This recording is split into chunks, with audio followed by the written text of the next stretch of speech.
We're back with Queens Golden Gales football on Cogeco, and 14-13 is the score. Queens out in front. Mac led for just about the whole half, and Queens last play of the half, 51-yard field goal by Chris Napoli, and I believe that's the record.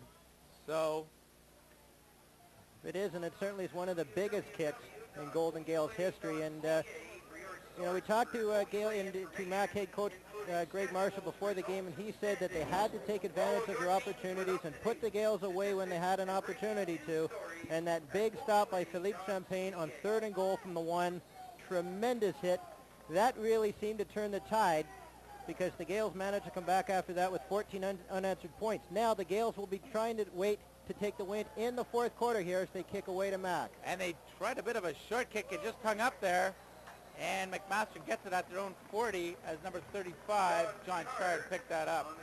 Just a 26-yard kick, but the one thing it does, it means they're not going to be able to get a big return. They normally call the 35-yard line the sort of breaking point in terms of where you try and pin the receiving team, and the Gales able to do that. Now, that play almost looked a little bit like that play that those of you saw the highlights or were down in Toronto a couple of weeks ago that Michael Navo ran underneath the kick, took it into the end zone when the Gales were kicking off. All right, so McMaster, 1st and 10 from their own 40. Hand off the pier, it's a double reverse, and it doesn't work, as reading it beautifully was Mike Petone. Tremendous job. We said about the Gales early in the game is that they're almost a little bit too eager and losing their positioning and losing the backside coverage, and they've been able to do a great job with that here through the latter part of the first half and here to get the second half started. A loss of 8 that time for Pierre. So Mac tries a little razzle-dazzle and it backfires as it's now 2nd and 18. They're at their own 32. Pierre coming into the game averaging almost 9 yards a carry. Right now averaging just over 1 yard a carry here early in the 3rd quarter. I formation in the backfield. Pierre goes in motion. Fahey back to throw, rushes on. Petone slips and falls. More rush. Fahey running for his life, puts it up, and incomplete. Nice job by Fahey to get rid of that football. Tough break from Michael Petone. Almost had 2 fabulous plays to get the second half started as he just slipped on this Richardson Field turf.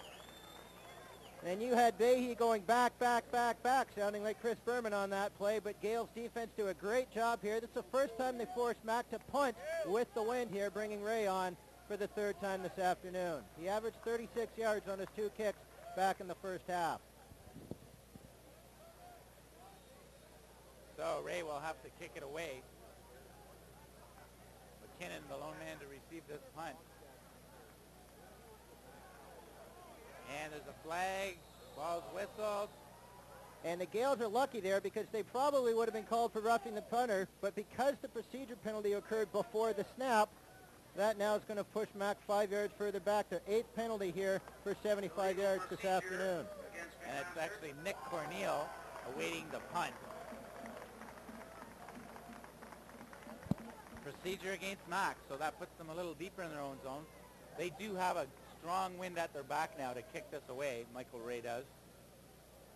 He's standing at his own 17 awaiting the snap. He did have one snap that was very high. And he gets the snap. Good snap, kicks it. It's a good one. Corneal will take it out. Oh, he fumbles it at his own 40. Can't get a handle on it. Finally does and just covers up. And so the Gales will take over at the 37. 40-yard punt that time, a loss of 7 on the return. And a good job that he decided, okay, once I can't get a good punt return upfield, just fall on the ball. Gales decent position to get their first drive of the second half started off.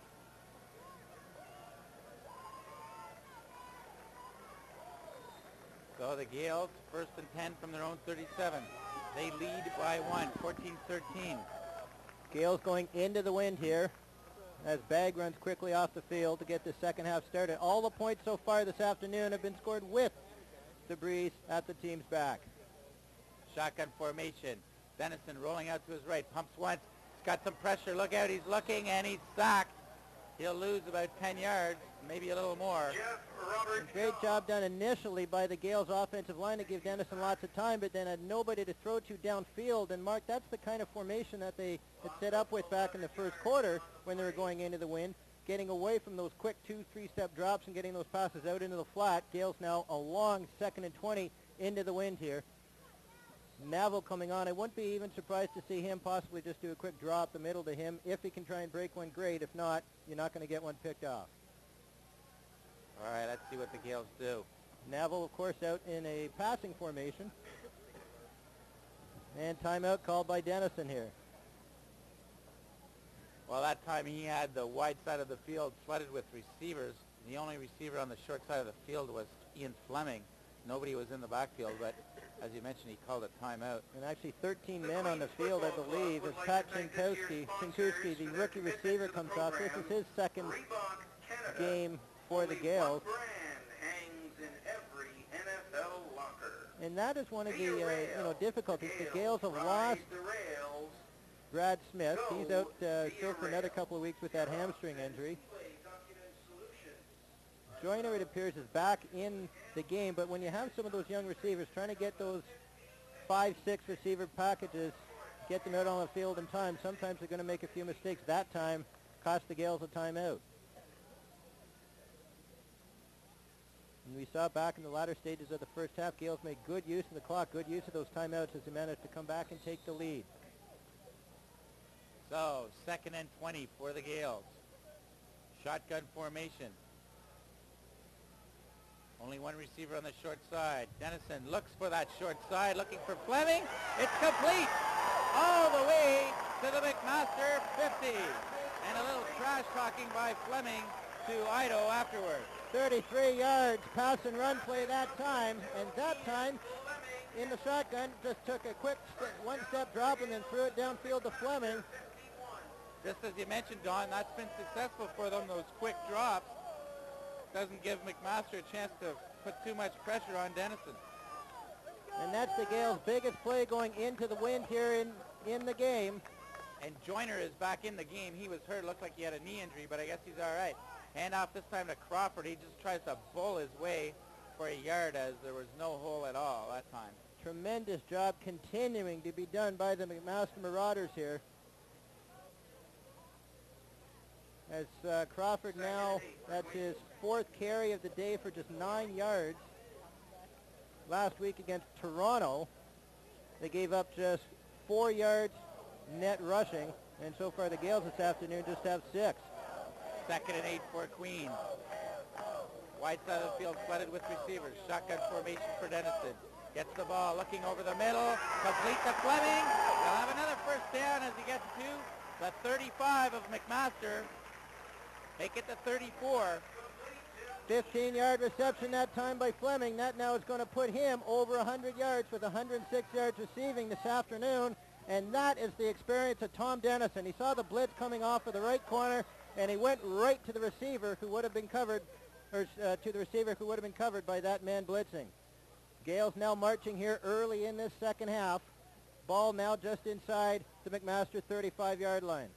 And again, some confusion with the number of receivers in there as Spear is forced to run off quickly. All right, shotgun again, 1st and 10. Denison rolling to his left this time, looking. Got some pressure, look out. Spins around, and it's sacked. He'll lose about 4 yards. And a lot of confusion right now in that Gales offensive huddle. Spear ran off at the last second. They got that play off with maybe a half second left. And I think because of that, they didn't have everything set. And as a result, another sack, pushing the Gales back to about the 30, just inside the 39-yard line. So the Gales making some mental mistakes. And that time Baggs hesitating. Do I go off or don't I? Tommy's completed 9 of his last 10. Here, Don. Sorry, Mark. 143 yards and 1 touchdown. And again, confusion here. And procedure now.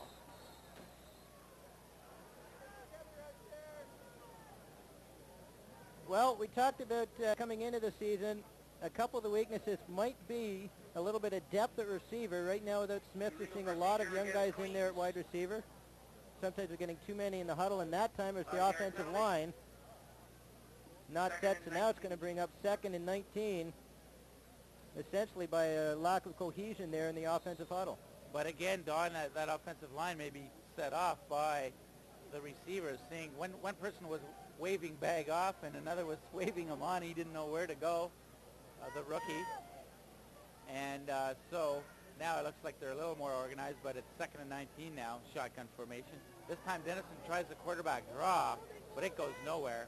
He gets back to the line of scrimmage. That's about it, maybe a yard. I'm not surprised seeing that call, because in that long play to Fleming back when it was 2nd and 20, I thought they might try something there because they empty out all of their linebackers. Now Dennison down on the field, and this would be a huge loss for the Gales. Well, this does not look good as he's lying motionless on a fairly innocent-looking play that time, as he just did a draw, but really didn't really get too far and was corralled right away. So we'll see the replay here. Coming up, shotgun formation. And Dennison just simply runs forward. He's wrapped up by a couple of tacklers and then gets thrown to the ground that time. Making the tackle, I believe, their number 6, Nick Binder, the defensive tackle for the McMaster Marauders. He plays a bit of a spy position in those sets, setting up just behind the 2 nose tackles. Looks like he may have fallen on the ball, which knocked the wind out of him or hit his rib cage. Slowly getting up. Dennison certainly showed his toughness last year, as he had a partial separation in his left non-throwing shoulder. And right now he's able to come off under his own steam, as the packed west side of the field, the stands here, give him an ovation.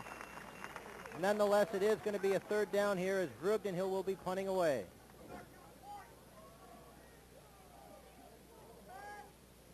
Andrade and Rakin awaiting the kick from Brugden Hill, standing at the center field stripe.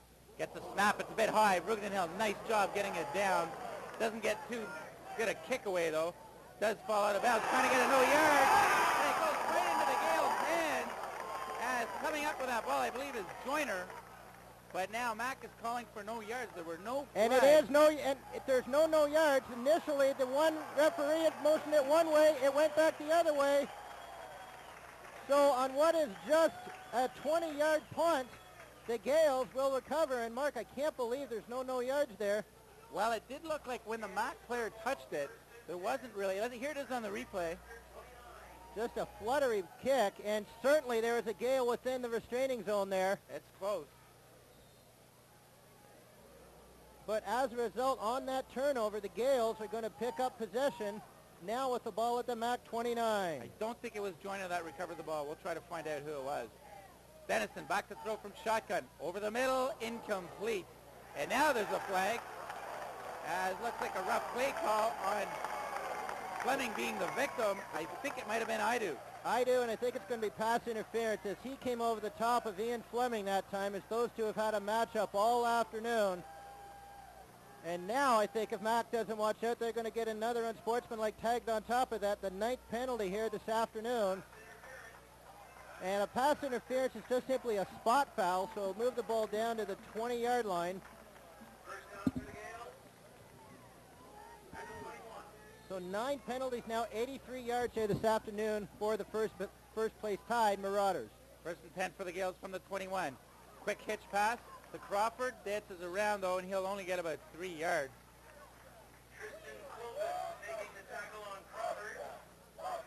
Clovis tackles Crawford, and then he has some help from Jesse Card.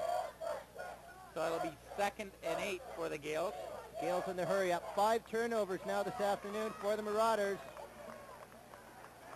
And the Marauders had an extra man. Here's Dennison throwing, incomplete.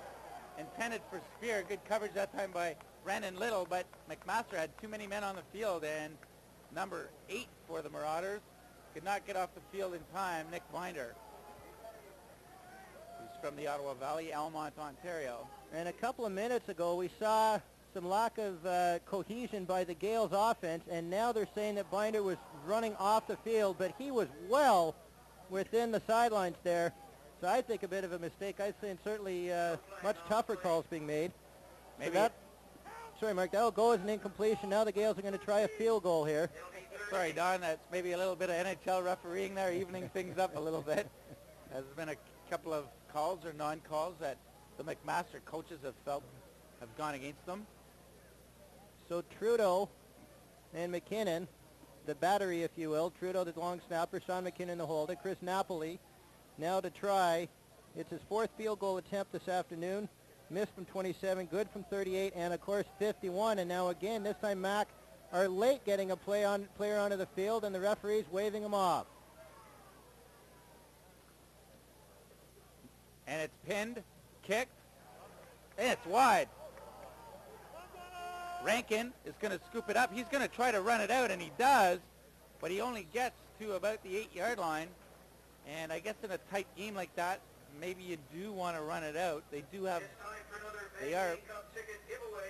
The only difference, though, Mark, you're down 2 points, versus being down 1 point. And a field goal is going to get you that margin back anyway, versus now you're stuck with the ball back on your own 8-yard line, and right now the momentum seems to be going the Gales' way. And interesting to see whether Rankin did that on his own or if that was Greg Marshall, the head coach's instructions from the McMaster bench. Anyway, the Marauders break out of the huddle. Rankin is wide to the right.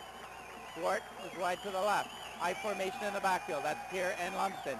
Play action. Behe throwing deep for Swart. He's got him. It's complete to the 55, 50, 45, 35, 25, 15, 10, 5, touchdown, but there is a flag. Coming back because Swart pushed off a Cornell, and it's going to come back. This could be the biggest call right now in the season. Offensive pass interference. The 10th penalty this afternoon against Mac, and it's all for naught.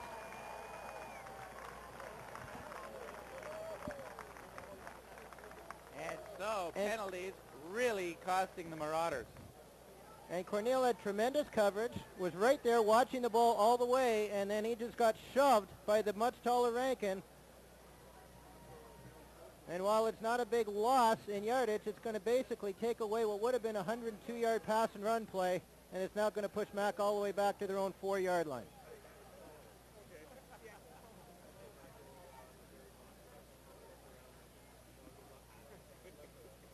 So Gales hang on to their 1-point lead, 14-13. And now if the Gales can stop them here, actually, no, this will just be a first down again, of course. Yep. So 1st and 15 for McMaster at their own 4. They trail by 1. We're midway through the third quarter. Long, a little bit mixed up. Handoff this time to Pierre. Pierre gets about 4 or 5 yards. That's it, though. And he gets up right away. He kind of threw a punch there, too. He's a little upset. Now he did throw a Gale onto the ground. No flag, though. Mitchell came close to grabbing at the face mask. I think he just got the shirt there. And I think that's why Pierre was upset, because maybe... But, Mark, you talk about two of the biggest plays have occurred right at that end of the field with Mac on offense, the Gales on defense. Of course, that big stop with Philippe Champagne back in the second quarter. And now a offensive pass interference penalty, which negates a 102-yard touchdown. So Mac breaks the huddle. They have 2nd and 10. They've gotten out of a hole like this before in the first half. Back to throw is Behe. He's got time, looking over the middle. Fires deep, has a man too far. The intended receiver was Rankin. And that time throwing into triple coverage. And it was surprised because he had wide open over here on the near side of the field Swart, and he seems to have gone away from Swart a little bit here. Swart catching 4 catches, 105 yards, but all of that back in the first half. Should mention that Behe has had some pretty good time back there in the pocket to throw.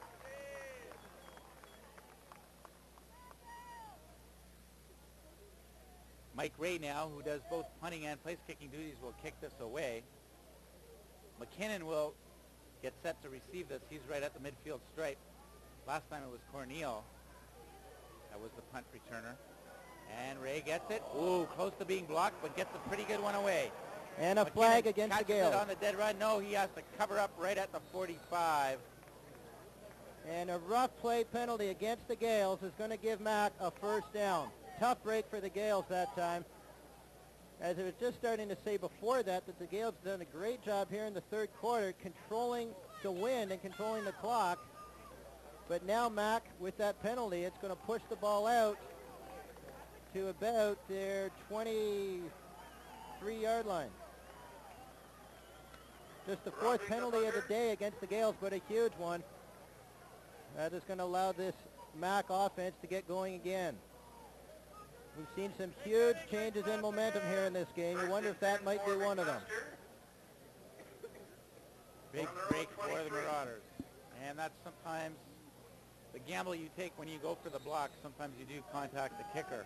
It's interesting because Mac pulled all the guys into the interior of the line, and those punt rushers came off the outside. It was a good call, though. Yep, no question. Gales were guilty. Behe, play action. Looking, over the middle, incomplete. Intended receiver that time was Rankin once again, but he overthrew him. Last 5 have gone incomplete for Behe as he continues to struggle after getting off to that quick start in the first half. And that time just simply threw it a little bit too hard as Rankin was trying to cut across the middle. But again, Mark, as you mentioned just a few minutes ago, great time right now. The Gales have to respect those play-action fakes, as McMaster is known for having a tremendous rushing game.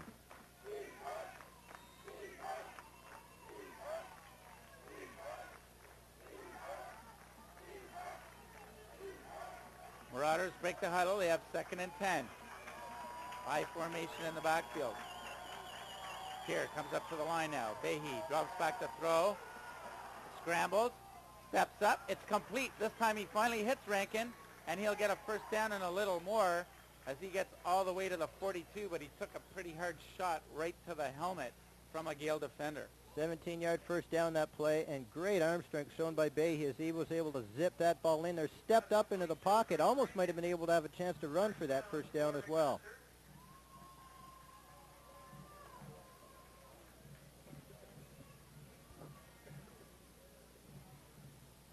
And now there's a Gale looking, I believe that's Mitchell Smith. He was looking for something on the field. He's lost something on the field.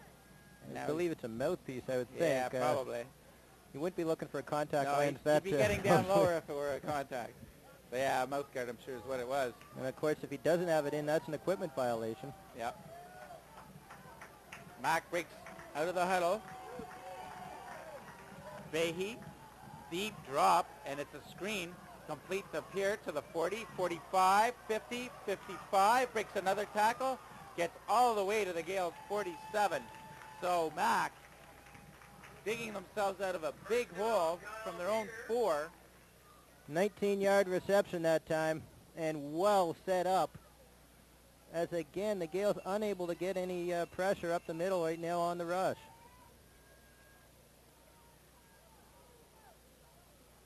Mac just trailing by 1 point as they break the huddle. They have 1st and 10 from the Gales' 48. And right now they would almost be in Napoli's field goal range. Behe over the center. Play action. Looks to his left. Fires. Incomplete. Swart should have had it, but he dropped it. A lot of zip on that ball, Don. But the referee just missed a blatant hold on Andrew Moe. That time, almost pulling the shirt right off of his front there was Hogarth, the right tackle, and it was right in front of the referee.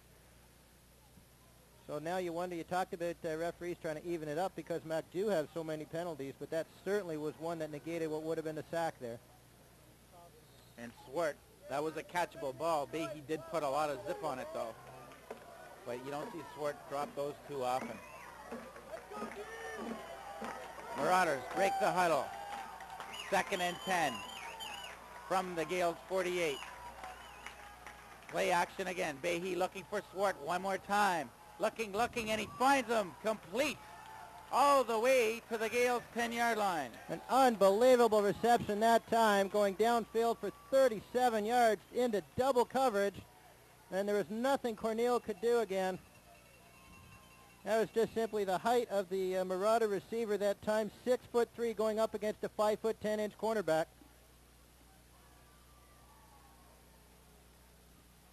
And again, Mac doing it all through the air right now. And this drive started at their own 4-yard line. when it looked like they did have to punt at one time, but a roughing the punter gave them a second life. Behe now, Mark, over 208 yards through the air this afternoon. Right now a Gale defender down on the field.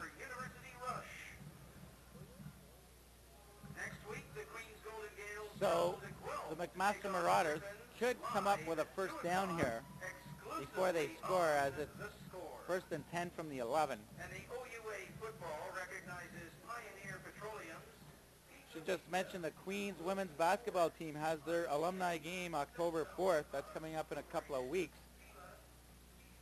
Queens women's basketball team, one of the classes of the league the last few years, as they did go to the CIs a couple of years ago, and last year once again were very strong in the OU. And unfortunately they do have a few injuries to start the season, but I'm sure coaches Sam Miller, Tim Orpin, and Dave Wilson will get them on the winning track. Tough break here for the Gales. Corey Trudeau now walking off slowly. Russ Corley checking in for him.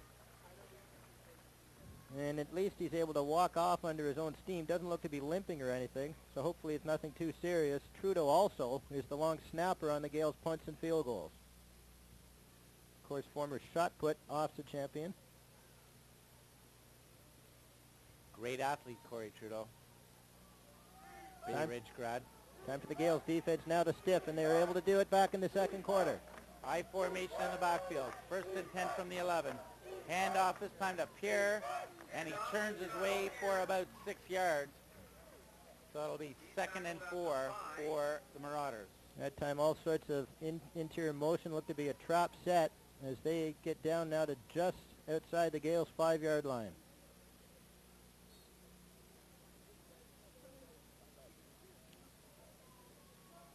(14-13) the Gales lead. So it's actually 2nd and 5, not as generous a spot as they thought it would be.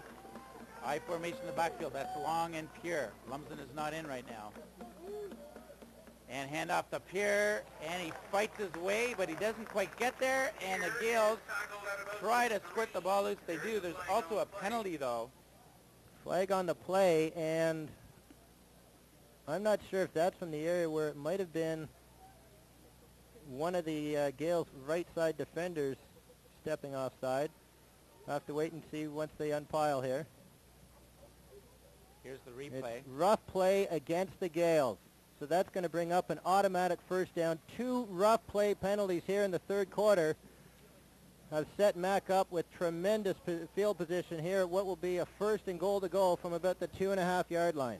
Wow, it was Mike Patone, and he was probably punching at the ball, but all that the referee saw was sort of a fist going into the pileup, and so that's why they called it, as there has been some extracurricular activities after some of the plays.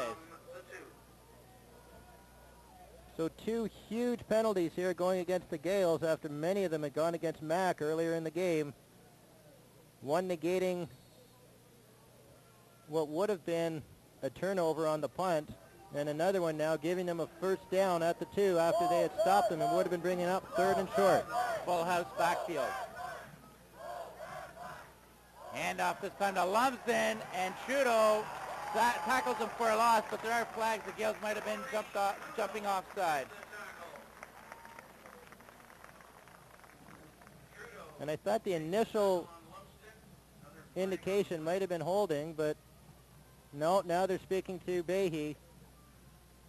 So the Gales just shooting themselves in the foot. There would have been no need for that. It was the left side of the Gales defensive front that came through the hole, so that's now going to make it 1st and 1. McMaster inching their way to the goal line on the strength of some penalties here. But a good drive that they've put together from their own 4 with the win. So maybe now running the ball out of the end zone might not have been such a bad idea after all. Full house backfield again. Behe's just going to take it himself, and he's in there. Touchdown. The Marauders go ahead, 19-14. Convert still to come.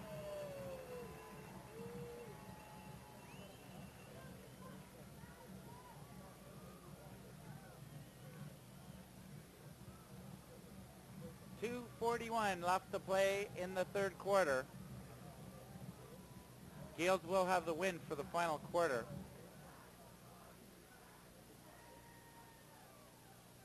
Rankin will pin this. He awaits the snap, gets it, pins it, and Ray kicks it, no problem. And so 20-14 for McMaster now, as it's been a bit of a seesaw battle. The Gales went ahead just as the half ended on a 51-yard field goal by Chris Napoli. And now McMaster's put together a 106-yard drive to get the go-ahead touchdown. And with the point after, it's 20-14 McMaster. Mark, just point of discussion here as our spotter Mary Lewis is just suggesting, why would you have not gone for 2 there? In that, because you know, if you go for 2, you're going to be up 7. Whether you're up 5 or 6, let's say if you miss the 2-pointer, it's still a touchdown converted is going to beat you anyway. Interesting point. Now, normally though, a lot of coaches will not go for 2 in the third quarter. They'll save it and try and go for the 2 in the fourth. But the way this game has been going, any point is going to be important. That drive combined from the possession before and after the penalty on the punt took 5 minutes, 28 seconds, 104 yards.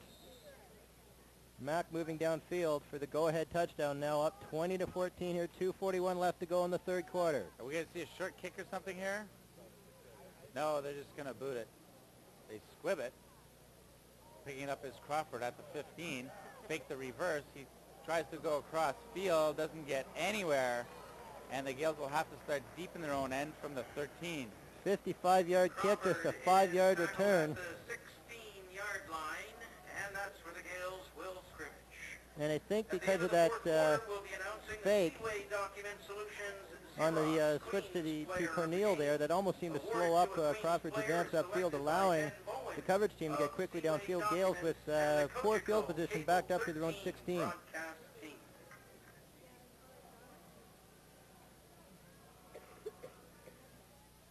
Crawford comes out of the game now. He's seen the bulk of playing time at the running back spot over Navo and Smith. Navo's in there now. Again, Gales' rushing game has struggled all day long, but they found some success going with the quick passes.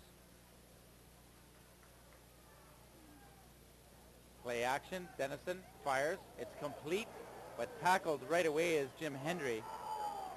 Mike Hendry. He'll only pick up about 4 yards.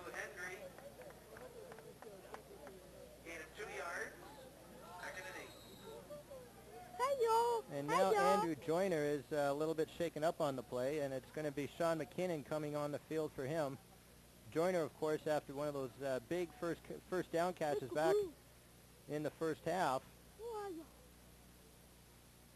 Now Crawford may have just come out of the game because he seems to be having leg cramps. Dave Ross is working on him. Dennison now is coming over the sidelines. I'm not sure if the Gales called a timeout or if the Mac. Now Joyner's injured on the play, so they're just waiting for him to get off the field. So they're now going to allow Rob Bagg to check in. Bagg this afternoon, 1 catch for 14 yards. Bagg from that Capital Bowl championship team of Frontenac. The Nags also checking out of the game now. Bringing up a big 2nd down and 8. The Gales want to try and get another key first down here, as they're able to do earlier in the third quarter. Keep the ball here, as Mac have the wind at their backs right now. Dennison over center, drops back, quick drop back. There's a bit of pressure now. He has some running room, fires deep for McKinnon. It's complete.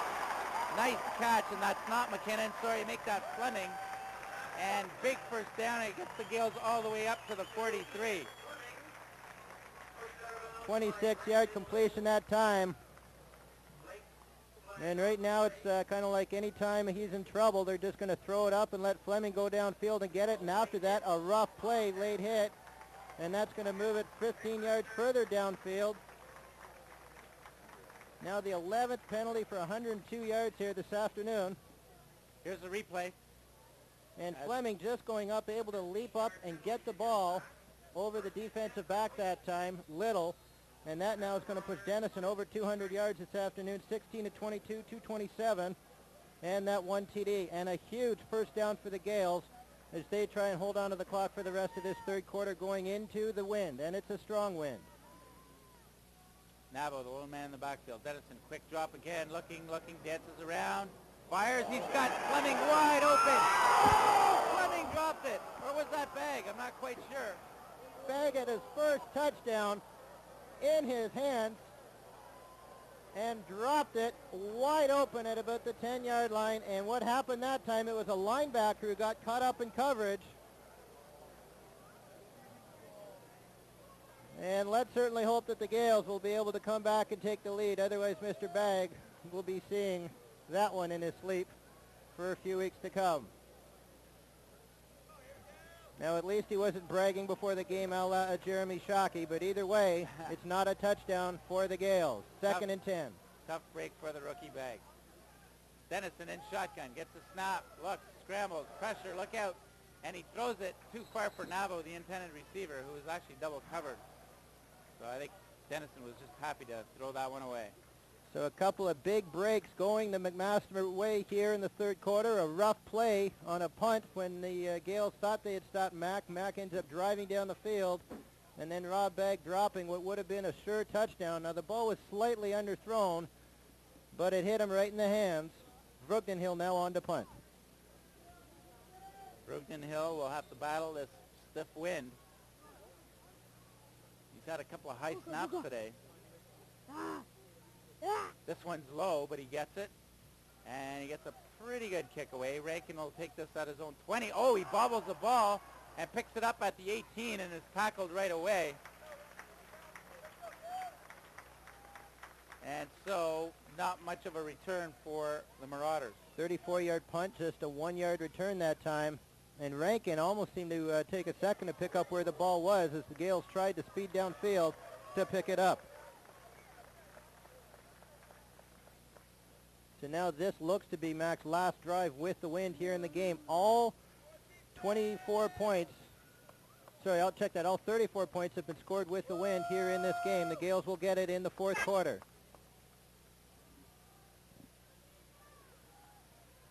Mack breaks the huddle. Swart is wide to the left, the wide side of the field. Play action. Behe back to throw, fires over the middle. It's complete. No! Incomplete. I believe the intended receiver was Kyle Pierre, and he dropped it. It was a low pass, though. Low, but that was like a basketball catch. Went right through, hit nothing but air. Right through the hands and the belly. Brings And the up leg. a big second and 10. Pierre, the Belleville native, though, has been a workhorse for the Master Marauders over the season. Although this game, they have not seen the ball, but he has been the leading rusher, 10 carries for 21 yards, but well off his 9-yard per carry average. Second and 10 coming up here, and Von Swart jogging off the field, laboring a little bit. Rolling out to his left is Behe. Big pressure, fires it away. Oh, and it's complete. As Cornell just misjudged the ball, Rankin gets the reception and a first down as he gets to the 34. 16-yard catch that time, and a huge play for Mack as Behe just simply throwing the ball off of his back foot, lobs it downfield, allowing Mack to keep this drive going as we move into the fourth quarter. And the score at the end of 20-14 for the Gales, a seesaw affair. The first quarter, it looked like it would be all Mack as they broke on top for that 13-0 lead, and the Gales coming back. A 51-yard field goal at the end of the first half allowed them to go in with a 1-point lead.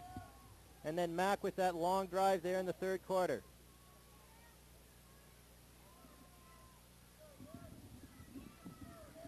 So the Gales trail by 6, 20-14. Mack, though, on that Rankin catch, got themselves out of their own end zone, almost out of their own end zone, and they're at the 33 now. Now, of course, going into the win.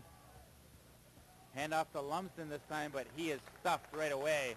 Good side for the Gales. Corey Trudeau standing firm in the middle of that defensive line as he went down back in the third quarter. Haskell also in on the tackle, just a 3-yard gain on that first down play. 2nd and 7 now for McMaster. 14:27 left to play in the ball game. Gales stop them here. They should be able to get decent field position. Lumsden, the lone man in the backfield. Fahey back to throw, fires. It's complete, and what a hit. That time by Nick Corneal as he makes the receiver, number 15, Zach Strom, pay for that one. And there's a reason why they call those hospital passes when the quarterback throws it out in the flat like that. It'll bring up third down, as the Gales indeed are able to stop them. And Corneal, who has been victimized a little bit, not so much by his coverage skills, it's just the fact that the receiver's been going up against Rankin, is a good 5 inches taller than him, was able to come up and make a crunching hit, that time on the McMaster wide receiver. This time the Gales have 2 men in to receive the punt. Ray gets a snap, it's a bit low, and he gets just sort of a wobbly punt away. Goes to the Gales 40, 38, picked up there by Crawford. He's got a bit of a hole, but can't quite break it. Sorry, make that McKinnon, but he does do about a 10-yard punt return. On a 26-yard punt, missed that 10-yard return, and Gales do indeed have good field position here as they get their first drive of the second half with the win started off. Wind has swung a bit again now. It's a little bit more across the field. Gales, sorry Mark, 14 points in the second quarter for the Gales, going with the win. Right now they need to pick up at least 7 if they want to move in front of the Marauders. Shotgun formation, Dennison looking over the middle, has the man open, it's back to the 30, the 25. This time he makes no mistake, the rookie from Frontenac, gets it all the way to the 21. Grabs those groceries, puts them away. That time a 41-yard reception that time for the rookie Bag. And those are the kind of routes we used to see a lot last year, run by Smith and Fleming, those crossing deep seam routes that time. But Mack had done a good job stopping those up all day. Now the Gales almost in the red zone here at the 22-yard line. Joyner is wide to the right, McKinnon wide to the left. Crawford in the backfield, shotgun for Dennison. Pressure's on, gives it to Crawford. Crawford looking for some blockers, tries to break a tackle, breaks one, breaks another, and muscles his way for almost a first down. I think he'll be about a yard short. And Mark, again, we said it a few times today, the recognition of Dennison of what the formation is. He saw the huge blitz coming up that time, just able to lob it over the blitzing linebackers. Crawford downfield for 9 yards. Now they come in with a short yardage package as Hendry checks in. Hendry checks in, Bag checks out of the game. The Queens rookie. Gales break the huddle. I formation in the backfield. Hendry and Crawford. Hendry gets the carry, and he'll have the first down. Not much more, though. He picks up about 2 yards. So the Gales are in scoring position here. They would like to get a major, of course. They're at the 11 of McMaster. So they can get another first down, very similar to McMaster's last drive, as they were on the Gales 11, 1st and 10 from the 11. Gales break the huddle. Joyner wide to the right. McKinnon wide to the left. Shotgun formation. Dennison gets the snap. Looking, pressure's on. Look out. And they've got him. They've sacked him for a loss. He'll lose about 10 yards. And that time the initial coverage was good downfield. Dennison held on to it maybe just a half second too long before he tried to sprint out to the left side. And that's going to move the ball just outside the 22-yard line, 11 yards lost on the play. And now the Gales are going to come in with that extra man in the backfield. Chinkuski checking out, Hendry coming in.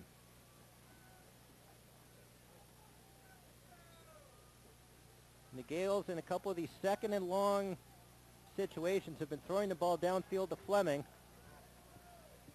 See what they do here. Crawford's the lone man in the backfield.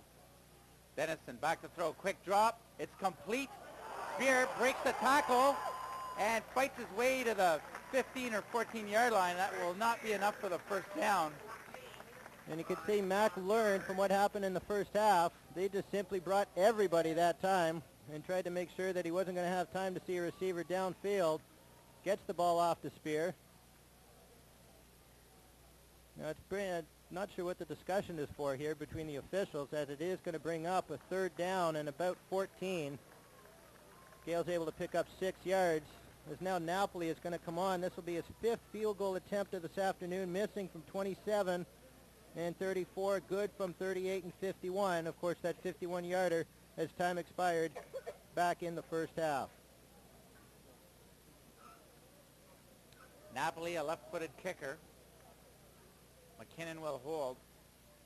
There's the snap, it's pinned, kick, and it's good. And so the Gales shorten the lead as it's now 20-17 for McMaster. And as Mary Lewis mentioned, perhaps Mac should have gone for 2. As if the Gales get another field goal, they tie it up.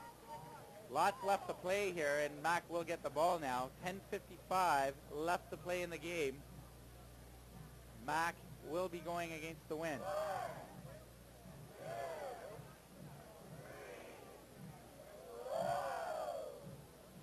That drive 2 minutes 44 seconds as the Gales move downfield from their own 47.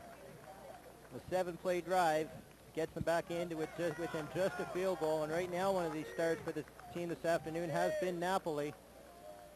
3 field goals, 1 single, and that 1 convert. All right, Behe, play action, looking all kinds of time. Now the line breaks through. He's running for his life. He's tripped up once, and finally he throws it away, and it's complete. Maybe out of bounds. No, it's incomplete, as catching it out of bounds was Conrad Globe. Fans are calling for a clip, and they may have a case for that. And right now, it looks as though one of the backs is down on the field right now, and it looks to be a shoulder injury right now, possibly to Lumsden. Here's the replay. Pretty good lick by McClellan on Globe. Actually looks to be Pierre down on the field, and that would be a huge blow. It is Pierre. For McMaster. 2nd and 10 here. Pierre is one of 3 brothers playing OUAA football. He has twin brothers. One is the quarterback for Laurier, and the other one is a defensive back for Waterloo. Of course, those 2 teams battling this afternoon in that inter-city rivalry. Actually, so check that. It's not Pierre down on the field. Number 38, Mike Long, backup running back. And again, they are looking at his shoulder, and the way he went down, it looked as though he was favoring it like it might be a possible separation, and that's a tough break for a running back, as he looks to be quite sore coming off the field here. Well, Long does see a fair amount of playing time, as he often comes in those 2nd and long situations as a blocking back, picking up blitzes and that kind of thing. Again, the Gales this afternoon, though, so far 0 sacks, despite all the pressure they've tried to get on Behe. Back to throw is Behe. More pressure. Look out. He just puts it up for grabs. And Cornell knocks it away. Sorry, make that Dave Brown, the Frontenac grad. Nice play by Brown. And Rankin begging for a pass interference call, but that was just simply a jump ball. Mark, you called it. Great job by the defensive backfield there to knock that away. And that time, not a sack, but tremendous pressure on Behe. And Gales will have great field position here with McKinnon and Cornell back to return this punt. Behe, a bit of a panicky move on his part that time, just putting that ball up for grabs. So once again, the Gales will have 2 return men for this. Ray will stand at his own 20. The snapper, a little late coming into the game. Sir Kelly, and now there's a whistle, as maybe Jeff Robertshaw had some equipment problems or something. He's normally a defensive end linebacker type, but he came in late, and he is a long snapper. 12th penalty of this afternoon. That's going to move them back to their 30. So barring a booming punt, there's a good chance the Gales will be able to start this next drive within the MAC end of the field.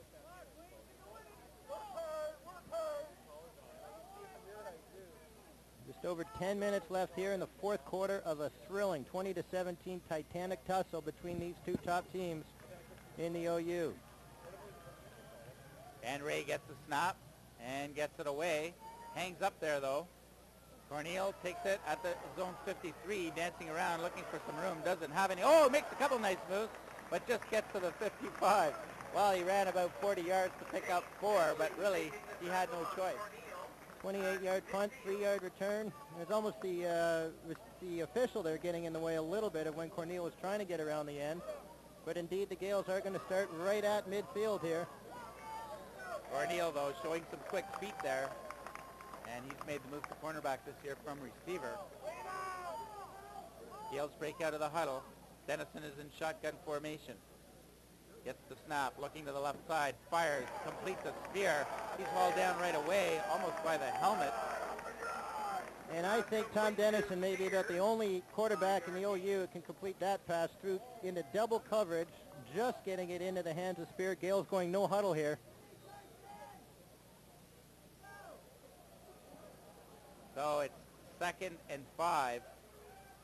Shotgun formation again. Dennison looking to the left side again, fires a little deeper this time. It's complete to Spear, makes a move, makes another move. Oh, and is leveled actually by his own player. I think he was going to be tripped up anyway, though. And first down, though, gets it to the 30.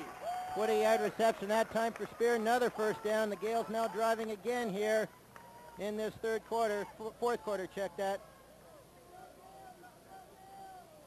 21-29, 308 yards passing this afternoon for Tommy Dennison, his second 300-yard game in a row after last week's fourth quarter explosion at Western.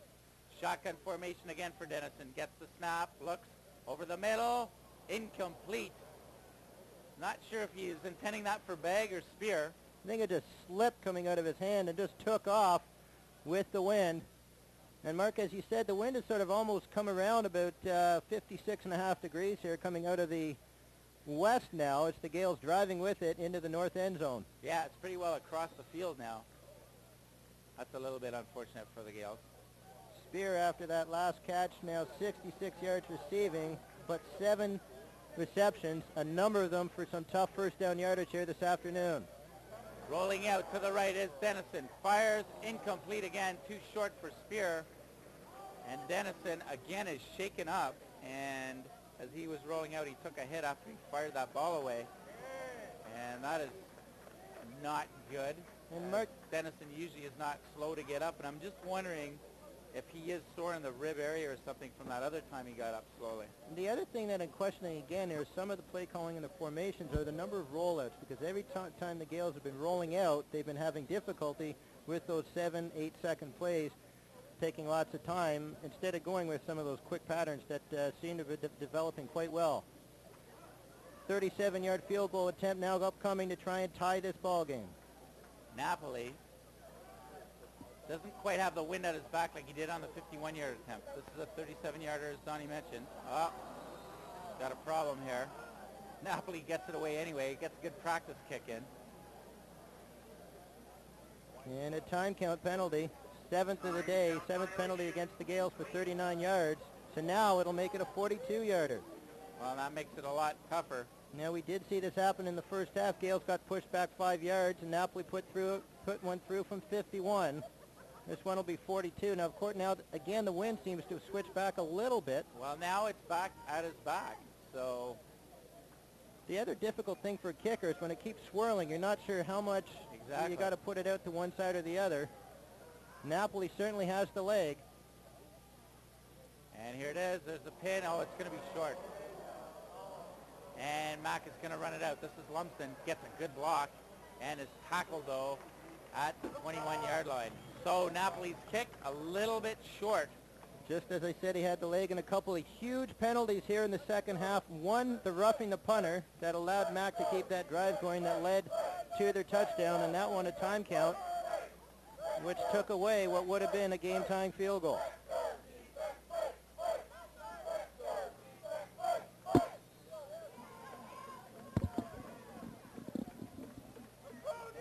So Mack breaks the huddle. They'll start from their own 24-yard line. Lumsden, the lone man in the backfield. Behe, quick drop, fires to the left to Swart, breaks one tackle, doesn't break the second as McClellan brings him down. 11-yard reception that time. Picks up 11 yards. They do get the first down.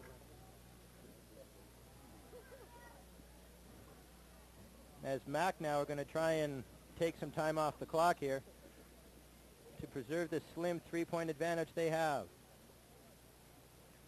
7:15 left to play in the ball game. Mac up by 3. They break the huddle. They're going against the wind. Pierre, the lone man in the backfield. Behe rolling to his right. Has all kinds of time. Looking, stands, fires, incomplete.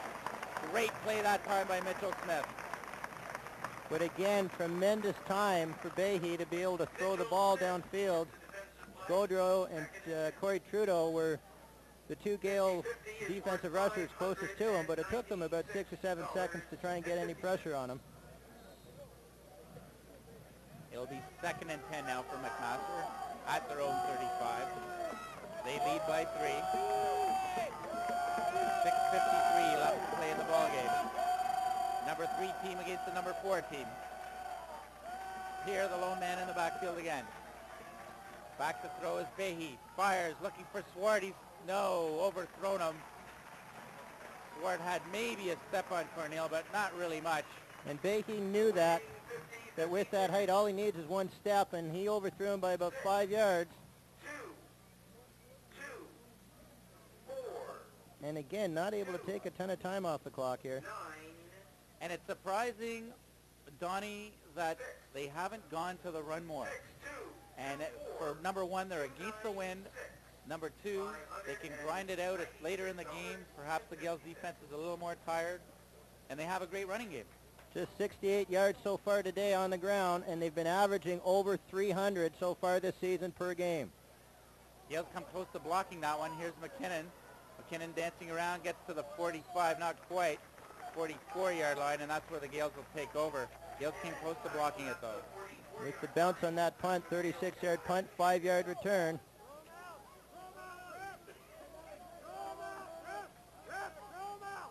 The Gales will be scrimmaging now from their 44 as they try and get downfield for at least a game-tying field goal. This afternoon, Napoli 3 of 6.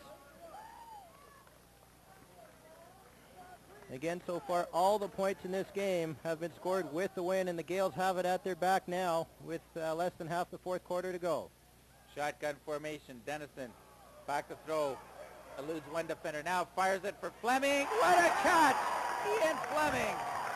Tremendous body control shown that time by Ian Fleming as Dennison just lobbed the ball over 2 defenders.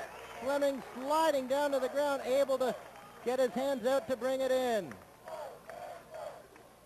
A 25-yard reception that time by Fleming.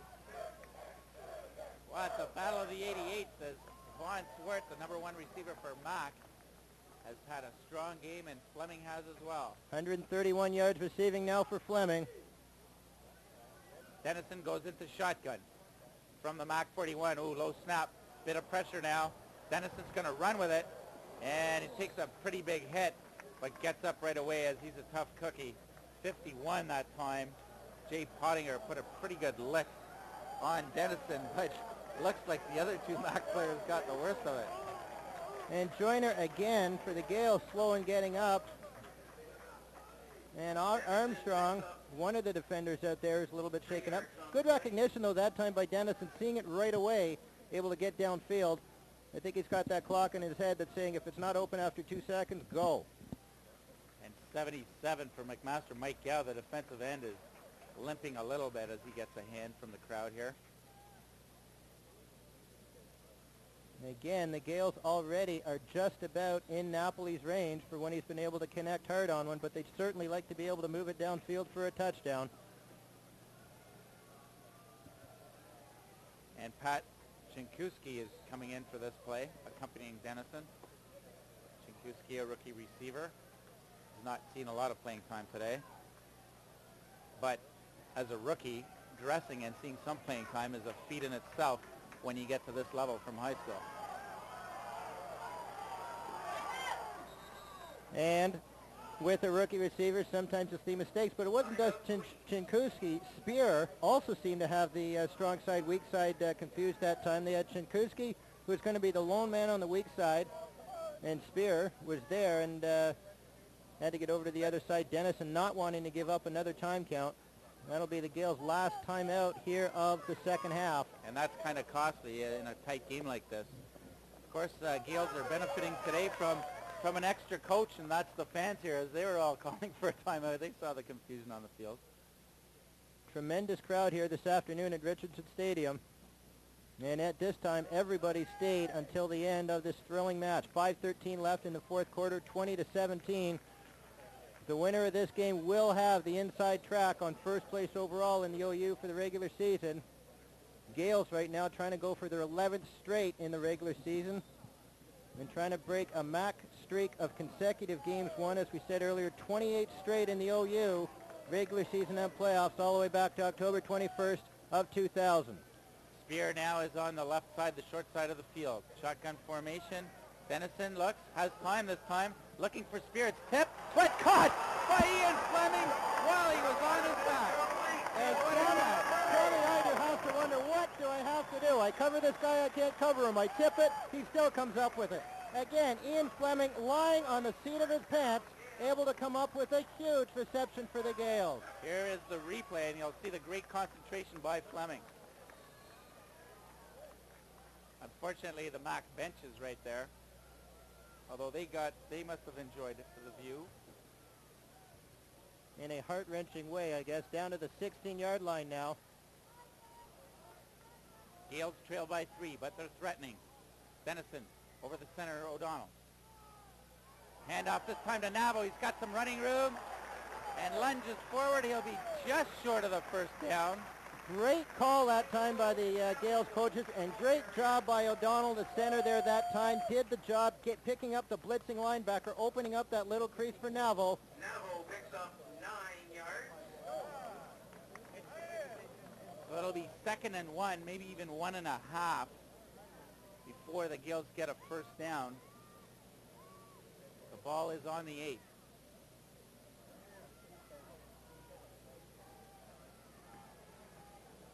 Navo, the lone man in the backfield. Receivers are in tight this time.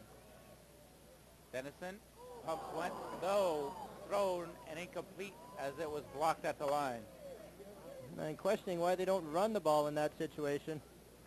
Yeah. And now, even though they're down just 3, and this may be why they decided to, no, now they are going to bring Napoli on to tie the game. I thought maybe for a second there that they were going to try and just play 3-down football.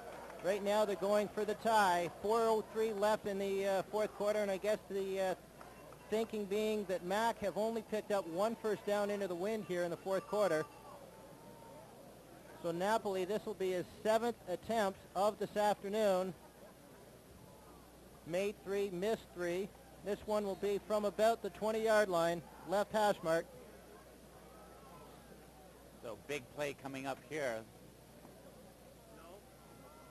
The Gales are successful on this field goal attempt. It'll be a tie ball game. McKinnon pins it. It's kicked. And it's good. And so the McMaster Marauders 20, the Queens Golden Gales 20, with 3:45 left to play in the ball game.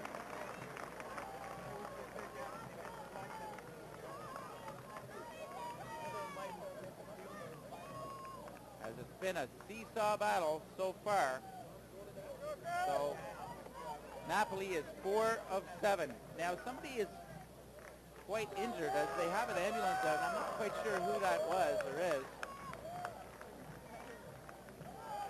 As athletic therapist Dave Ross kind of waved off the ambulance now, maybe telling him to go to the other end. I'm not quite sure what that's about. Anyway, 1st and 10 for the Marauders at their own 35. Play action, Behe looking, fires, got Swart. It's complete. Oh, Swart's going to go all the way. 25, 20, 15, 10, 5, touchdown. And again, it's going to come back. I believe this is coming back on a holding penalty. It is indeed holding against the McMaster Marauders, the 2nd time today that they have had a long touchdown negated by a penalty.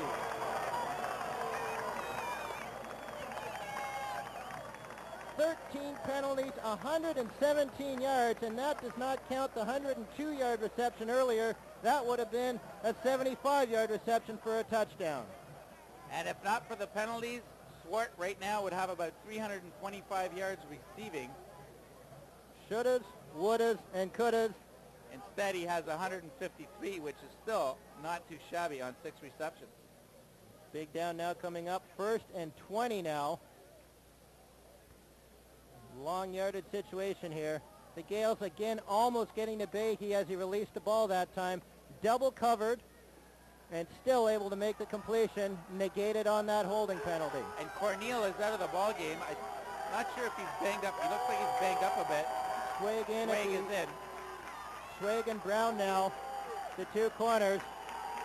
That's everybody up for this 1st and 20 call here for McMaster. 3:05 left in the tie ball game. Oh, and blowing off the line a little bit early that time was number 66, Peter Hogarth. And when I say a little bit early, I'm probably being nice. Dear Peter, the count was on 2. That was 1. And Corey Trudeau, and you can see how much field position right now means. He leapt in the air as now we're talking about 2nd and Napanee here for McMaster. And that's what's interesting about that penalty too, that negated the Swart touchdown. You go from 1st and 10 to not getting a touchdown to 1st and 20, and now with this procedure penalty, it's 1st and 25. And all the mo is going for the Gales now. Behe with a long count, dropping back to throw. He's got some time though, looking, and now he's going to be sacked for a loss. First time of this afternoon, and a great job done by the Gales secondary there, as Behe had about 6 or 7 seconds. And that was 1st and Napanee. Now we're bringing up about 2nd and Belleville here as they try and go for this long 1st down. Loss of 4 yards on the play. 2nd and 29. 2:43 left to go here. 2nd down, 29 yards to be exact. But let's not forget, McMaster has dug themselves out of a similar hole like this before. DBs have to watch pass interference here. Behe rolling to his right. He's got lots of time. Fires deep for Rankin. Knocked away that time by number 22 for the Gales, Ryan McManus. And the Gales with an umbrella coverage. What that means is that they take basically 2 of the linebackers, all of the defensive backs, stand about 15, 20 yards back downfield. And Behe essentially throwing into triple coverage. McManus, a very athletic play to come over and knock it away at the last second. Now the ball is going to be punted away from about the 17-yard line, and already the Gales, Crawford and McKinnon, are lined up in the Mac end of the field. And McManus knocking away that pass from Behe. They were teammates at Nelson in Burlington in high school. Here's the kick. Ray slips as he boots it. Gales will get it. Oh, they fumble it. Do they recover? Looks like Mac has it. Yes, they do. Mac has it. And that ball went through about 3 different players' hands before finally the Marauders come up with it. And Brian Crawford, one of the most sure-handed players in the league last year, led in average return, and that gives Mac a huge break now. 2:15 left to go. Now let's not forget, Mac have yet to be able to drive well in the second half. Don't think it was Crawford. I think it was Henry, Don.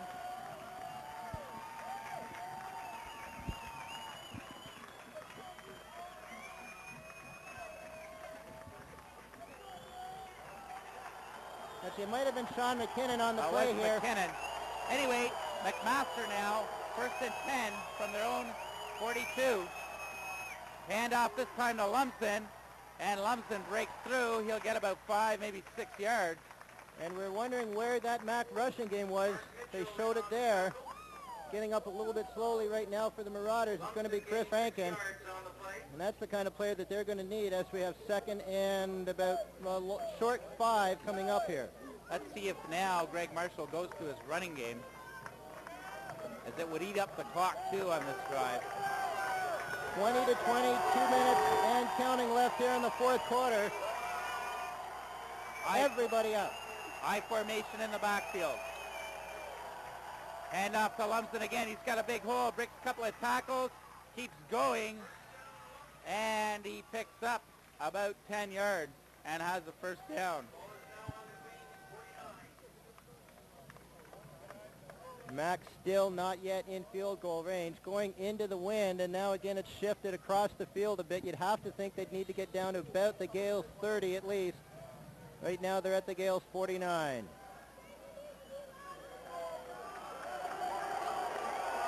Mack breaks the huddle. 1st and 10 from the Gales 49. Here, the lone man in the backfield. Fahey, delayed draw. Sorry, this is Lumsden. Another big hole. Lumsden gets another 1st down. He fumbles, but no, the play was whistled dead. But he gets all the way to the Gales 36. And now this is what we thought we would see out of Mack as they move downfield quickly on the ground. Down on the field right now is Jean-Paul Sorelli, the center. And now backup center coming in to practice some snaps, Kyle Sanderson. So you'd have to think that the Gales, 2 men standing right over the ball, are really going to try and give Sanderson a hard time. Anytime a backup center comes in, you always wonder about the possibility of a muffed exchange. Gales also with the man down on the play. I believe it might be Gaudreau. But funny. So we've seen some huge momentum shifts here in the game. That last time, a muffed punt allowing Mack to retain possession. Right now they've had 2 big runs to give them 1st down at the Gales' 35-yard line. 1:25 left to go here in the 4th quarter.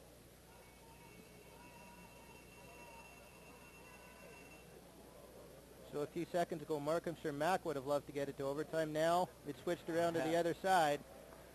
Let's not forget that if you win in overtime, of course, you get the 2 points. You lose in overtime, you still get the 1 point. Which could be very important for tie-breaking possibilities later on in the season. Because though Gaudreau might just have a bit of a cramp in his right leg. Either way, it's 1st and 10 for the game for Mack. It's just outside the Gales 35. This would be a tough kick right now if they would have to go for it from here for Ray. I think they'll keep running it now. I don't think they want to risk a turnover. Let's see what they do. Running has been effective. They're in I formation. Crowd making a lot of noise. Play action though. He's going to put it up. He's looking for Swart. Has him open. Knocked away by Corneal. What a play. And that is, Marcus, you just said, why not keep running it?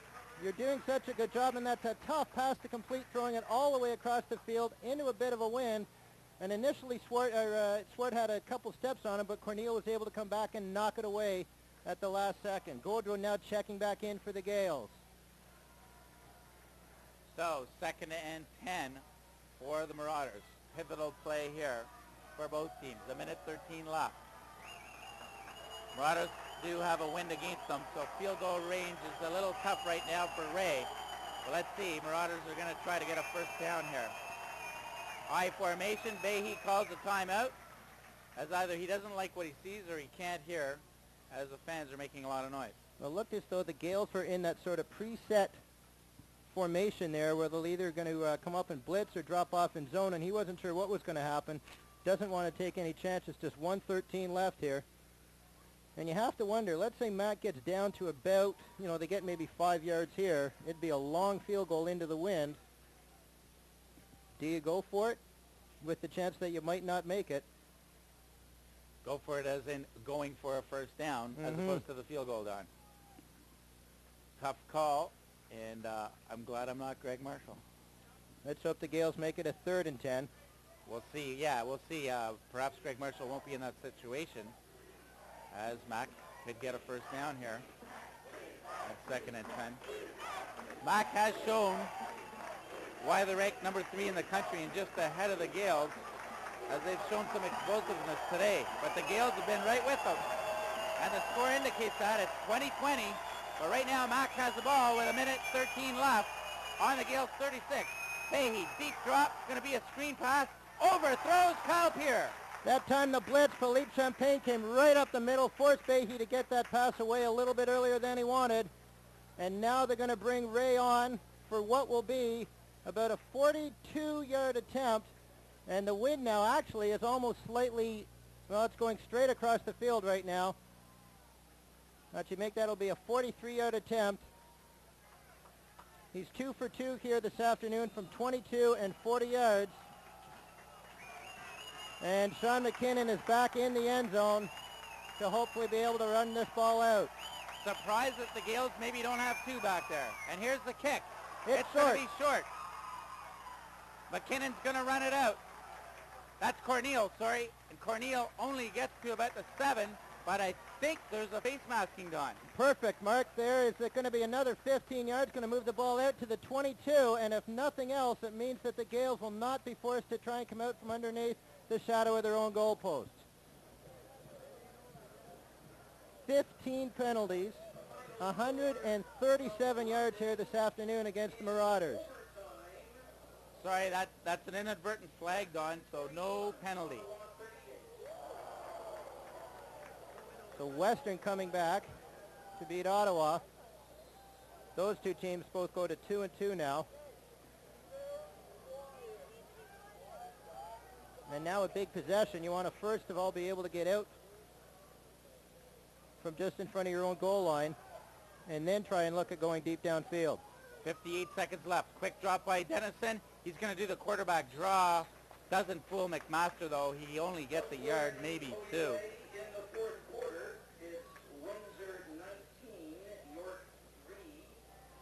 And so that quarterback draw, they've tried it maybe 3 times this ball game, and they haven't fooled McMaster. So 2nd and 7 for Queens. They're at their own 11. And Gales, I'm sure, will take as much time off the clock now as they can here, because if they don't get a first down, they're going to have to kick it away. Blitz is on. Here's a pass deep. It's complete to Spear. To the 45. To 35. He's gone. 15, 10, 5. Touchdown. Greg Spear from Tommy Dennison with 28 seconds left to play. I do not see a flag. 99 yards to Craig Spear from Tom Dennison. And last year, Craig Spear got that long touchdown that broke all the records for Dennison. Let's take a look at this replay. Dennison just dropped back and heaved the ball as far as he could. 80 yards. He had a good couple of steps on the defender. Spear with great speed. And again, it's a linebacker in coverage. That time it was Josh Armstrong. And right now, Spear is just flat out tired in the end zone. Either that, he was mobbed by his own teammates. 28.6 seconds left as the Gales try and break a 28-game winning streak by the McMaster Marauders in Ontario University play. And we saw in the first half, Mark, it was Spear's toughness that got them some huge first downs. That time he just ran by the linebacker who was trying to cover him. Dennison now 441 yards in passing this afternoon. Spear 153 in receiving. Spear going into this game was 3rd in the OU and 3rd in the nation in pass receptions. He may climb up in that standing. But more importantly, the Gales right now with 28 seconds left look like they might have 2 points and remain undefeated this season. And here's the snap, pin, kicked, and it's good. And so the Gales are out in front 27-20. John Behe does not have a lot of time to work with. 28 seconds. He's going against the wind. But I have seen stranger things happen in CIS football. And just watching from 2 years ago, the two men who shared duties at quarterback, the veteran Spear, the rookie Dennison, and last year Dennison took over the helm, and Dennison giving Spear a huge hug on the sideline. Say thank you for picking that ball up and taking it to the house.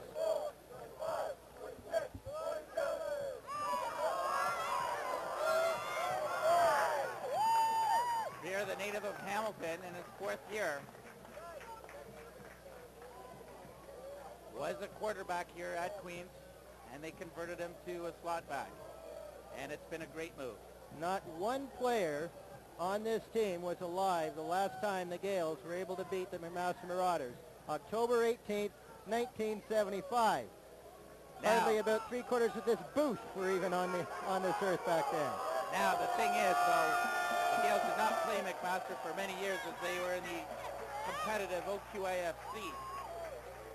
So there was a big gap, but this is the first time since the Gales have been back in the OUAA that they've beaten McMaster, but we shouldn't say beaten yet because there is 28 seconds left to play. Remember, coming into this game, it was Lumsden who had the highest kickoff return average of anybody in the OU. And let's see if they try to keep it away from Lumsden. Here's the kick. They're squibbing it. Smart move, of course. And Lumsden still scoops it up. Gets up to the 25. Goes to the left side. Breaks a couple of tackles. Gets up to the 45. Oh my. Goes to center field. To the 45. 35. McKinnon can't catch him. Nobody can catch him. He's in for the touchdown. 80-yard return that time, and Lumsden pulled away from Sean McKinnon back at the beginning and was able to run away from him at the end. 8.2 seconds left. Well, I said, Don, I've seen stranger things happen in CIS football. That's one of the strangest. 28 seconds left. Gales out in front by 7. McMaster comes back. Returns the kick all the way. And all the Gales fans here, as well as the coaching staff, are probably a little numb right now from that. Okay, let's not forget, they still have to get the convert. Anybody who watched that Tampa Bay game last week knows what I'm talking about right now. All right. It's pinned, kicked, and it's good. And he made sure that that ball was pushed way up in the air. And that now makes it 27 all. 8 seconds left here. Well, you can do it one way. Let's see if the Gales can try and do it the other way.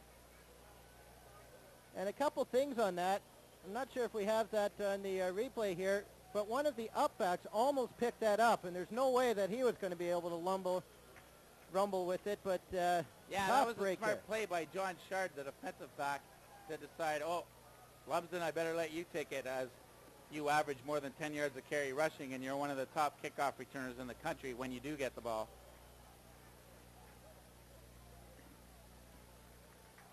And now we go back to the do you go for 2 points or not. Back a couple touchdowns ago for Mac. If they had, of course, they'd be in front. If they hadn't. Assuming they would have gotten the 2 points. Exactly. If they hadn't, then they would have been behind 1 point. So maybe taking that 1 point in the third quarter isn't such a bad idea after all. Crawford and Naville back to try and turn the trick back on the Marauders.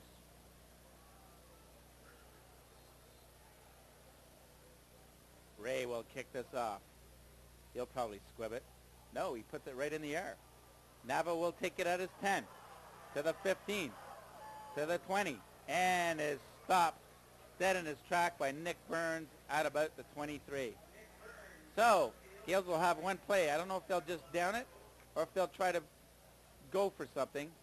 Let's see what Pat Sheehan has his Gales do. Well, after what happened on that 2nd and 6, 99-yard completion to Spear, I would expect that they'll try the same kind of thing and hope, if nothing else, that maybe they can get a pass interference downfield and possibly allow them to try either a long punt or a long field goal. An unbelievable game here. Gales thought they had it won with 28 seconds left. Mac comes back and they tie it with just 8 seconds left. Gales break out of the huddle. They are going shotgun, so they're going to try something. Dennison fakes the throw and just runs with it. And I'm not sure if that was a broken play or if that was going to be what he's going to do. What I think they're hoping to do is to see if they had single coverage on Fleming. They try and go that way, but the man who got victimized on that long touchdown pass to Spear, Josh Armstrong, was out there. So now it's time to move into overtime.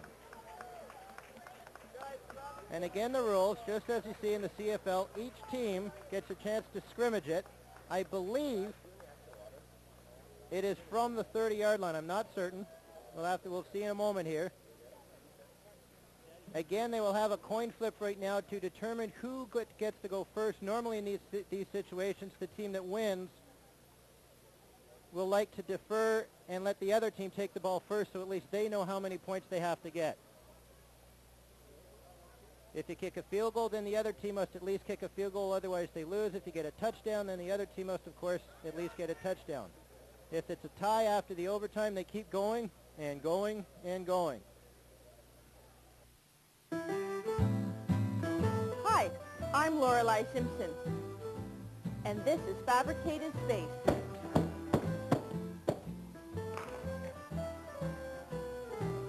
Play psycho music. I don't want the die to seep all the way in, but I want it in there a bit.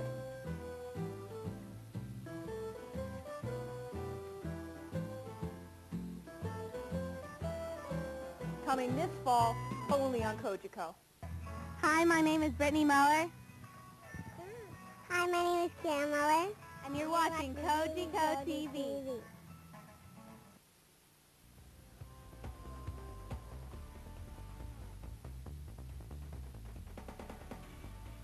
Here.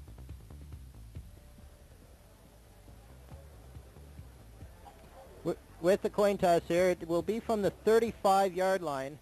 Again, going in. So it's your opponent's 35-yard line, and it appears as though Mac have won the toss.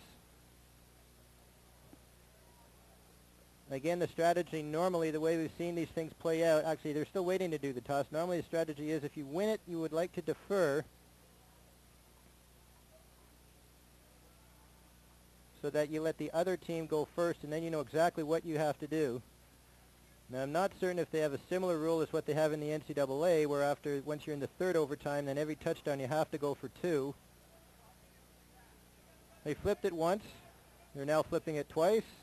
What is Mac it? appear as though they have it. There's no best out of 3. There's no best out of 3 here, no.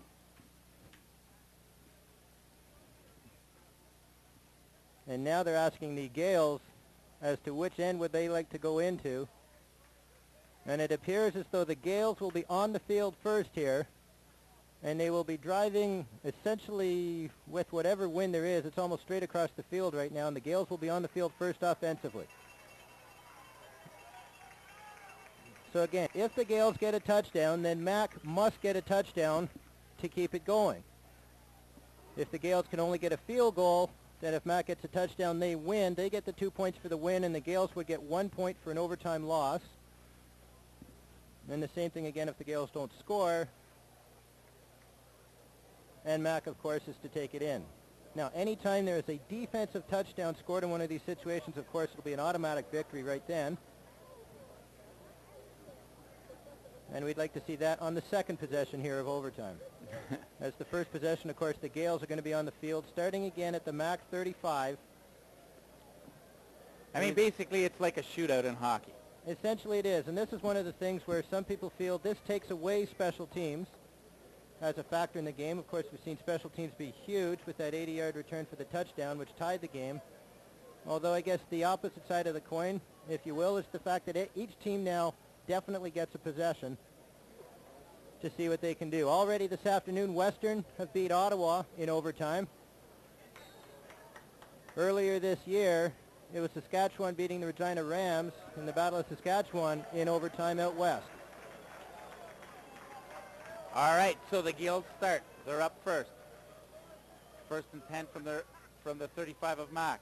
Dennison fires. Got a man open, incomplete at the last minute. It was batted away by number 4, Josh Armstrong. And that's one of the biggest battles we've seen this afternoon between Spear and Armstrong. That ball just fluttering a little bit. It's going to bring up a big 2nd and 10 play now as Navo checks in and Crawford is going to come out of the backfield. Again, that rollout formation not quite working as well as the Gales would like. Gales break the huddle. 2nd and 10. They're going shotgun. Navo is just on the right hip of Dennison. Dennison gets the snap. Fires. Complete. Spears got some running room. 25, 20, and works his way to the 18. He'll have a first down and a little more. Spear wide open on that reception, picking up 15 yards. And Mark almost possibly a bit of a mix-up and looked to be a zone coverage there that time, leaving Craig Spear wide open. Gales 14th first down through the air this afternoon. Dennison now throwing for 456 yards. Looks like Navo and Crawford are running in the plays as they switch up again. We are in overtime.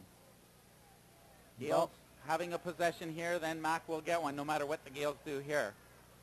Gales now have 1st and 10 from the Mac 20. Dennison drops back, fires, too high, almost intercepted. Fleming couldn't get a handle on it. Some final scores. Windsor And that ball seemed to be coming out of the sun a little bit for Fleming. He didn't seem to pick it up. It was tipped by one Mac defender almost into the hands of the other one. That's now going to bring up the second down and 10 play here for the Gales. Converted last time by getting it to Spear in the left flat. This time, Dennison is right over the center of O'Donnell. Back to throw, pumps once, look out, pressure's on, gets away, now fires it. It's, incomplete. All over. Spear, sorry, make that joiner, was Idu. And Idu's lucky he didn't get an interference call on that. Great job done by Dennison just to avoid the sack that time. It is now going to bring on Chris Napoli for what would be his 8th field goal attempt of this afternoon. He's been good from 38, 51, 22, and 20. This one will be a 27-yarder.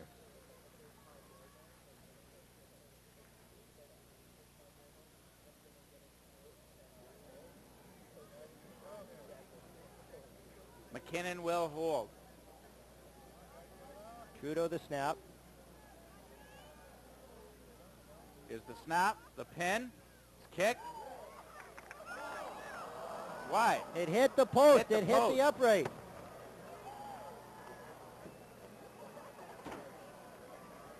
And so McMaster now will get their chance from the 35.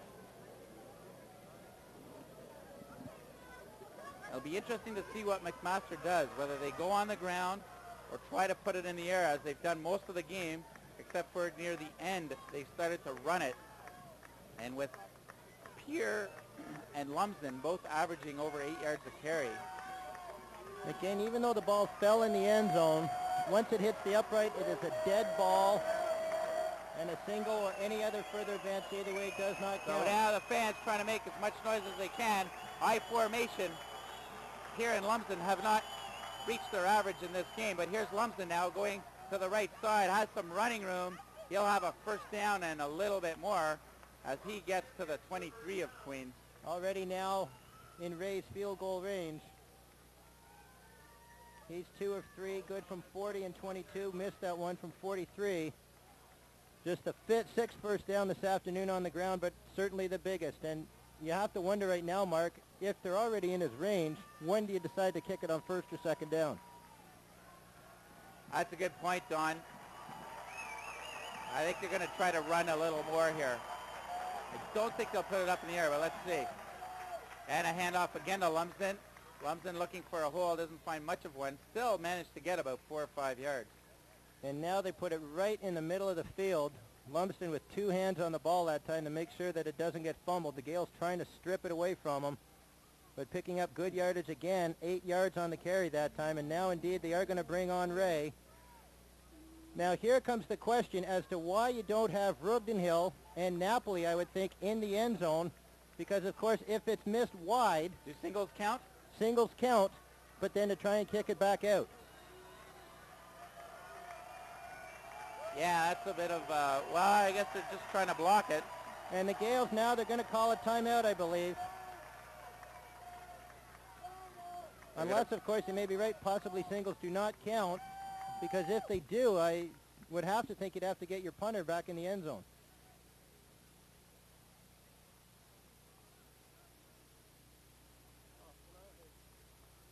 Gales But if that's the case and you, sorry Don, if that's the case and you punt it out, does that mean Mac gets possession again? No, because then your possession is over.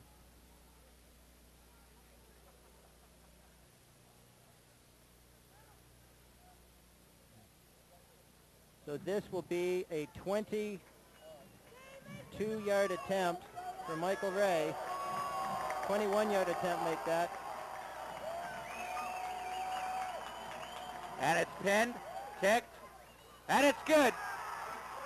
So McMaster wins the ball game. Heartbreaking loss for the Queens Golden Gales as it was a seesaw battle. Gales went up 27-20 with 28 seconds left, and then Jesse Lumsden returned the ensuing kickoff